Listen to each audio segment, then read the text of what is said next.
Two ancient cities, same buildings, same ballgame, same stone. And yet, they feel completely different.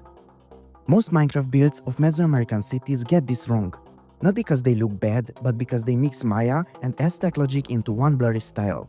Today, I show you how to tell them apart instantly and, more importantly, how to build each one correctly using the same city elements. And yes, we're doing this by walking through two full cities I built side by side. Very quick context, only what actually helps us design. The Maya civilization developed over a long time and across a wide, fragmented landscape. Their cities grew around monuments, elevation, and symbolism. The Aztecs came later and built a dense, highly organized capital where religion, politics, and daily life collided in one powerful urban core. The difference, monumental versus centralized, explains almost everything you're about to see. So, with that in mind, let's walk through the cities element by element. The main temple is the visual anchor of both cities, but they send very different messages. Maya temples are tall, steep, and vertical. Usually, a single central staircase pulls your eye upward and the roof comp exaggerates height even more. These temples don't just sit in the city, they dominate the skyline. Most have decorative roof elements that amplify their verticality. From a distance, they feel almost like artificial mountains. Aztec temples do the opposite. They are broad, heavy, and planted firmly in the city center. Wide staircases, often doubled, lead up to paired sanctuaries, two temples side by side, reinforcing ritual symmetry and power. Instead of reaching for the sky, they command the space around them. When building Maya temples, I prioritize silhouette. Fewer horizontal layers, steeper angles, and decorative crowns, even if the interior is tiny. The shape tells the story.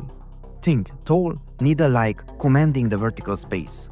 For Aztec temples, footprint matters more than height. I use wider bases, bold symmetry, and twin stairs to reinforce authority. The visual weight of the structure dominates, not its elevation. If your temple scares your GPU, it's probably Maya. If it blocks half your city view, you nailed Aztec. Next, the palace. This is where power gets personal. Maya palaces tend to stretch horizontally. Long facades with repeated doorways, multiple inner courtyards, and rhythmic colonnades. They feel ceremonial and almost processional, like an architectural conversation. Surprisingly open, with movement flowing through layers rather than being controlled at a single point. The repetition isn't decoration, it's structural philosophy. Aztec elite buildings feel compact and defensive. Thicker walls, tighter internal courtyards, controlled access points. Often clustered immediately adjacent to the main temple complex, physically reinforcing the connection between administrative and religious power. They fortress-like, designed to protect and exclude.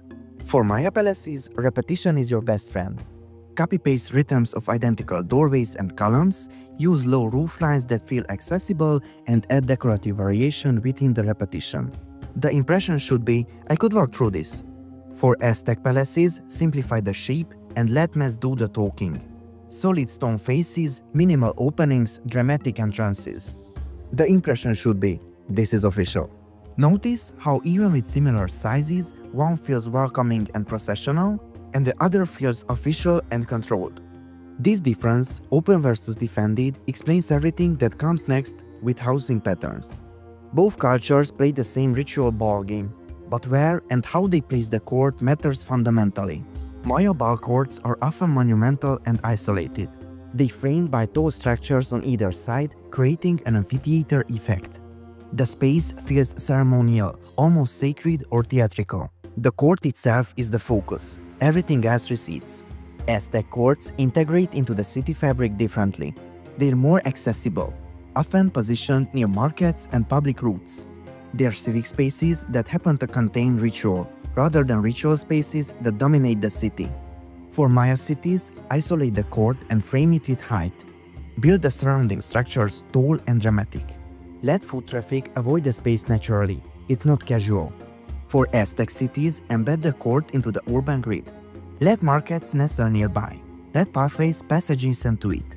Make it feel like an important civic center, not a removed monument. See the pattern. Maya emphasizes isolation and drama, Aztec emphasizes integration and access. This is where the cities truly separate, in how ordinary people existed within these spaces. Aztec markets are dense, organized, and central. Think rows of stalls, controlled chaos, constant activity. Housing clusters tightly around the urban core in compact neighborhoods. The city's pulse is concentrated and intense. Commercial life and residential life orbit the center. Maya housing and markets spread out. Homes are scattered, often separated by greenery and elevation changes. Markets exist, but they're less dominant to the city's identity. Neighborhoods feel like they breathe. There's more negative space between structures. Aztec market builds work best with repetition, density, and compression. Use blocks efficiently, pack stalls tightly, create a sense of controlled bustle. Keep housing nearby and similarly dense. Maya neighborhoods benefit from spacing, elevation changes, scattered vegetation, and visual rhythm through variation. Homes don't need to be identical. Let them feel organically placed rather than gridded. Remember earlier when I said palaces hint at housing patterns? Now you see why. Maya palaces are open and processional because Maya cities are open and dispersed. Aztec palaces are controlled and compact because Aztec cities are controlled and concentrated. Same city elements, completely different feeling. The difference isn't what gets built, it's how that building is organized in space. So, here's the key takeaway. Maya and Aztec architecture aren't defined by what they built, but how they organized space. Maya cities prioritize skyline, symbolism, and vertical drama. They use height, isolation, and monumental statements to create meaning. Aztec cities prioritize power, centrality, and urban intensity. They use density, control, and integration to create authority. If you control height, spacing, and density, your Minecraft cities will instantly feel authentic. Not through decoration, but through structure. Here are both cities side by side. Now you see them differently, right? If you want, I can break down one of these elements step by step. A deep dive on temples, palaces, ball courts, or markets. Tell me which one you want next in the comments. And next time you see a step pyramid in Minecraft, you'll know, is it reaching for the sky, dominating through height and symbolism? Or is it claiming the ground beneath it, controlling through density and centrality? That difference, that's everything.